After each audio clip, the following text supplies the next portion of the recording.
Welcome to Straight Talk. I'm Dylan Geyer. From chattel to cattle, debate rages in Washington on whether cattle should be allowed to graze within the confines of government buildings.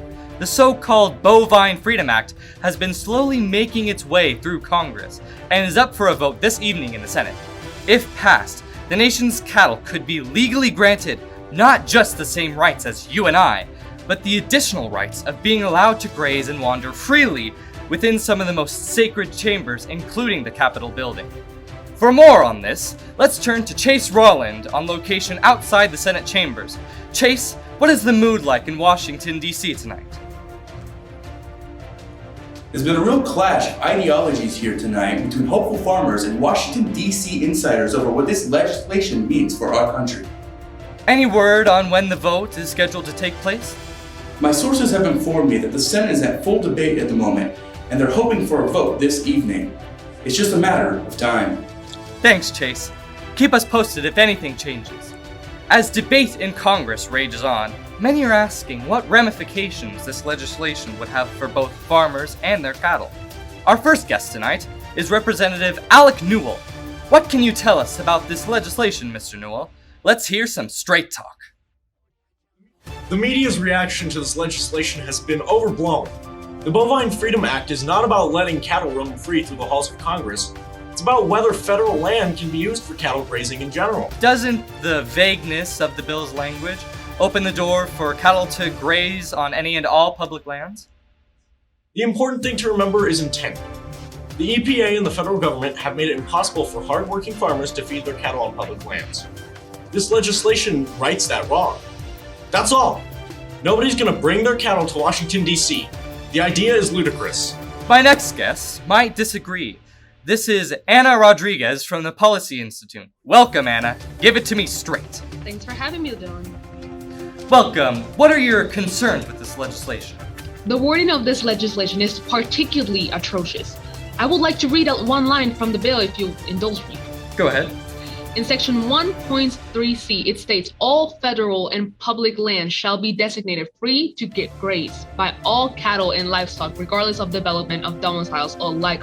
You can't cherry pick one part of that. Excuse me, I'm talking. Mr. Newell, please. You can't cherry pick a line of text from a bill that contains... This whole bill is full of language like this. Language deliberately written to open the door to... Nobody is gonna bring their cows to Washington, D.C. to graze within the walls of the White House. That's insane. All right, let's regain our composure here. I want to bring in Governor Abrego of Phelan. Thanks for having me, Dylan. Governor Abrego, your town has a lot of farmers and cattle ranch workers. Are you aware of any plans to bring cows to graze within the walls of the White House or any government building in Washington, D.C.? Absolutely not. This type of talk is outrageous, designed to distract from the real issue, an eminent domain. How's that? The government has been grabbing up land left and right for hundreds of years, stealing land from the people under the guise of protecting. My next guest might have something to say about that. We have Howard Chase from the Environmental Protection Agency. Howard, has the government been stealing land under the guise of environmental protection? Absolutely not. Federal land is public land, and it is owned by the people. The so-called land grabs the governor is complaining about are designed to protect our beautiful landscapes from being exploited by private enterprise. Communist! Excuse me, Governor. He's a communist! I hardly see how my political... The language of the bill... Oh, boo-hoo! The bill's language makes you cry. Government land is public land. No one individual should be allowed to exploit it. Which is why I should be allowed to graze my cows in the White House. No one wants to do that. Okay. That last point, Governor, is one I want to focus on. This idea of grazing cattle within the walls of the White House. Our next guest has some thoughts on that. Joining us now is Eric Moctezuma from the state of Montana. He is the leader of the Cattle Coalition of a pro-Bovine Freedom Act patriot. Welcome, Mr. Moctezuma. I definitely want to graze my cattle inside the Oval Office. What? Yeah, I want my cows to eat the plants, the carpet, the curtains, everything inside the White House. The EPA's role directly to protect the natural resources. All right. Let's get this conversation back on track. Communist! My next guest can shine some light on this subject and clarify how the logistics on this law might actually work. welcome to the show, an actual cow. Thank you for joining us. As a cow, how do you think the Bovine Freedom Act will affect your ability to graze? Give me some straight talk. Thanks for having me, Dylan. I have to say, I'm excited to see that the nation is finally moving in the right direction. This is ridiculous. This is clearly a man in a cow mask. How dare you? How dare you? This is typical of her kind. They like to obscure the facts with personal attacks. My kind? What does that mean? He clearly is a man in a cow mask. I resent that accusation. I am an actual real-life Holstein. Holy cow! Talking cow. The governor brings up a good point. You seem to be very articulate for a cow. Oh, is that what gave it away? Who are you to say who is and who isn't a cow? He is a cow. Obviously. It just doesn't make any sense. All right, hold on, everyone. My next guest might be able to sort this out. From the National Farmers Association, please welcome our chief cattle correspondent, Julian Alvarado. Thank you, Dylan. In your professional opinion, is that a real cow? The only way to find out for sure is to see if the supposed cow meets several strict criteria. For instance, are you a real cow? Yes. Say moo. Moo. Quack like a duck. I don't know how. It's hard to say for certain, but I am confident that he is not a duck. So the likelihood of him being an actual cow is pretty high. This is ridiculous. He's clearly wearing a mask. Are you a mask expert? Thankfully, we have our resident mask expert on hand. Alessandra Ortega, welcome to the program. Thank you. In your professional opinion, is this a cow mask? And should cows be allowed inside government buildings? Why would we care what her opinion is on the bill? She's a math expert. You shut up. That better not be a mask. I am offended at the accusation. I'm actually an expert on medical masks, N95s, respirators, etc. This looks more like a Halloween mask. Thank you. But she's not an expert. She just said she knows about COVID masks and whatnot. I am not an expert in Halloween masks, but it looks like one. But you're not an expert, so you can't possibly know. Oh, come on. Come on. I am a real cow. Is this really why you brought me on? We better bring in our resident Halloween mask expert, Carson Powell. Welcome, Carson. Well, this is awkward. Thanks for having me, Dylan. Are you kidding me? What the heck? He turned into a boy. In your professional expert opinion, is this mask a Halloween mask and not the head of a real-life cow? Yeah, it's a real cow. That settles it. Oh my God. What is happening? Joining us now is Representative Victoria Laris from the state of Arizona. You're the co-sponsor on the House version of this bill. What is your straight talk on all of this? I've been listening to the lively conversation of Governor Brio. You're all communists. Thank you.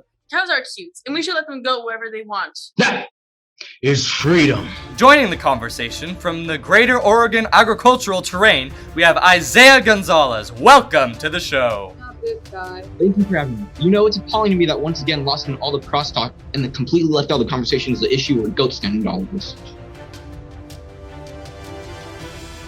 Hey, goats count as part of the collective livestock classification identified in this bill. That means we're cows. Nobody wants your stupid goats in the Capitol building. How is that different from cows? Cows are cute. Goats are ugly. They're both livestock. Oh, here we go again with the goat sympathizers. I don't even understand how this is even up for debate. Goats are disgusting. Sex the cows back. Goats are just as equal as cows and should also be allowed to graze anywhere they want. No. This is purposeful misinterpretation of the Bovine Freedom Act. All right? Goats are not cows. End of debate. I win. You guys have a point. If I had to add an amendment to this bill banning goats specifically, I will. It's the Bovine Freedom Act, not the Goats Are Equal Act. Yeah, what she said. Adding amendments now will be difficult considering the Speaker of the House has closed the debate. Let's bring in the Speaker of the House, Tori Garcia. Miss Speaker, it is nice to see you. It's nice to see you too. Thank you for having me back.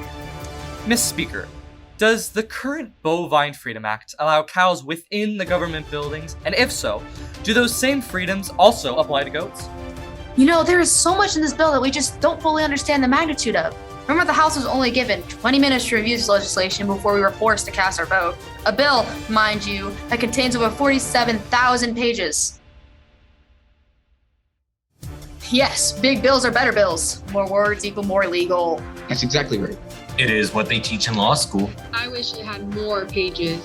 The bottom line is this legislation was paid for by the big hamburger lobby. They want big beefy cows, and they don't want to have to pay for the feed. Interesting point, and one I hope our next guest can speak to. She is the president of marketing and research for Beef Co. Welcome, DJ Ochoa. Straight talk to me. Big beef feeding freely on DC's doorstep. Is that the vision that Beef Co has for America? The beef industry employs over 400,000 American workers and produces over $3 trillion of economic growth every year. That doesn't really answer my question. Is Big Beef in favor of this proposed legislation that critics claim will allow thousands of cows to stampede through the halls of Congress? Every year, the beef industry spends millions of dollars on advertising. The opportunity to partner with farmers for a new form of mobile billboard will revolutionize our market saturation. Mobile billboards? Yes, we plan to strap advertisements to the cows so that they advertise Beef Co. products to the millions of tourists running for crazed cows as they try to visit state houses and national landmarks. That sounds awesome. That's why I voted for it. Beef Co. cow coin cryptocurrency is already at 5% since this bill was introduced. Beef Co. cow coin cryptocurrency? I gotta get in on that. You know, goats don't have a coin, but we do have the ugly goat entities. It's my NFT now. You can't do that. It's non-fungible.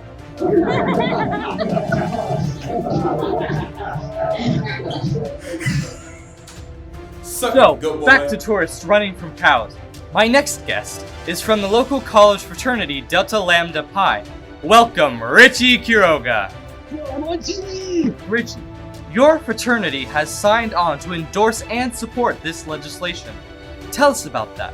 Why does a college fraternity care about the bovine rights? And give it to me straight talk style. So, like, for spring break last year, me and my buddies and I went to Mexico. And while we were there, we were watching a movie on TV where they like had like the running of the bulls and stuff. And I don't know, it just looked super fun. But the mayor here was like, no, and vetoed it or whatever. Communist. So basically, we want this bill to pass so we can bring the running of the bulls to our local parks. In opposition to this plan is Mayor Warby. Welcome to the program, Mayor Warby. Why do you oppose this plan to bring a very popular tourist activity to your town? Hello, it's nice to be here. For the record, I do support the Bovine Freedom Act. I love cows. I think more cows should be on TV, you know. Right. I agree. And what about the goats? Oh God! Principal time. This is a cow country. Thank you. That is a Halloween mask. I'm not 100% sure on that. 99% at best. As I was saying, I support the Bovine Freedom Act, but the running of the bulls plan is just impossible. The risk of damage to private property is too high, and the town's insurance premium would skyrocket. It's just unrealistic. Once again, all you care about is the money and not the people. Being the people who would be trampled by cows? Exactly! The truth comes out. This is exactly the kind of anti-cow propaganda that has halted any progress towards bovine rights for decades. These so-called pro-heifer politicians give a bunch of lip service to the idea of bovine rights, but then they say the quiet part out loud. What are you talking about? He's talking about the idea that cows are violent beasts and that will trample people in governors' mansions and DMVs across the country. It's blasphemy. It's lies. It's not true. I'm talking about the running of the bull. People will die. Those people who got trampled in Pamplona were actors in a false flag operation. Exactly. Putting it out there, the running of the goats. Here, goats? You make me want to vomit. The real question on everyone's mind is if this legislation passes, is it even constitutional? One of the groups that says no is the People First Foundation. Their president, Devin Gomez, joins us now. Devin? Good to be here, Dylan. Your group says that this legislation is unconstitutional. Explain that. Make it the straightest talk of the land. Well, when you give an animal rights, it cheapens the rights given to every man, woman, and child. It's my right to wander this great nation's national parks, and if you give the same rights to a stupid goat, it cheapens it. Whoa, whoa, whoa, whoa. Nobody said anything about letting goats run amok. In the bill, all livestock. Let Mr. Gomez finish, please. We start giving bovine rights. Next thing you know, we won't even be allowed to eat them. Let's maybe not put strange and hurtful ideas into the world. My point is that the Supreme Court is never going to agree that a cow has the same rights as a man. I've dealt with this type of discrimination my entire life. I just wanted to say that if this legislation passes, the cows will rise up, march right into the Supreme Court chambers, and moo as loud as we can until we have equal rights as all men. We have a wide assortment of opinions on this issue. Let's bring in another one. He runs the infamous website cowchan.beef, and he was recently indicted for releasing classified documents online. He's a criminal, and we shouldn't be elevating him to national status. Welcome to the show, Isaac Mercado. The institutions that you think protect you are lying to your face. These cows don't want freedom, they want to enslave the human race and make people burgers out of our brains. Interesting take. Definitely worth allowing you to share your crazy ideas on national primetime television. What is the plan? These so-called senators are voting right now on whether cows can graze in public libraries, but there is no wheat or grains there. Are we to believe our supposed leaders are going to grow wheat in buildings for these cows to eat? Of course not. This is all a show game, a vast conspiracy. All I know is that cows won't be grazing in buildings. This is all scare tactics. Nobody's gonna bring their cows to Washington. Okay, this is everyone, we should calm down. This is straight. Let's calm down. Alright, I have to step in here to bring in Chase Rolland, who is live outside the Senate chambers with this breaking news. Chase? Yes, in an historical vote, the Senate has voted 51 to 49 in favor of the Bovine Freedom Act. And I'm just getting word that the president is signing the bill into law. Oh, wait, hold on, I'm getting something. Oh my God. Hundreds of thousands of cows are storming the Capitol building. They're trampling tourists left to right. I gotta get my ground. Chase? We'll check back in with Chase later, but first we have to take a quick break to pay the bills. When we come back, should COVID-19 be inducted into the Disease Hall of Fame? Our panel weighs in. You're watching Straight Talk. Hi, I'm Christian Wilkinson, CEO of BeefGo. Here at BeefGo, we care about our customers and our cows, using our patented BeefGo product.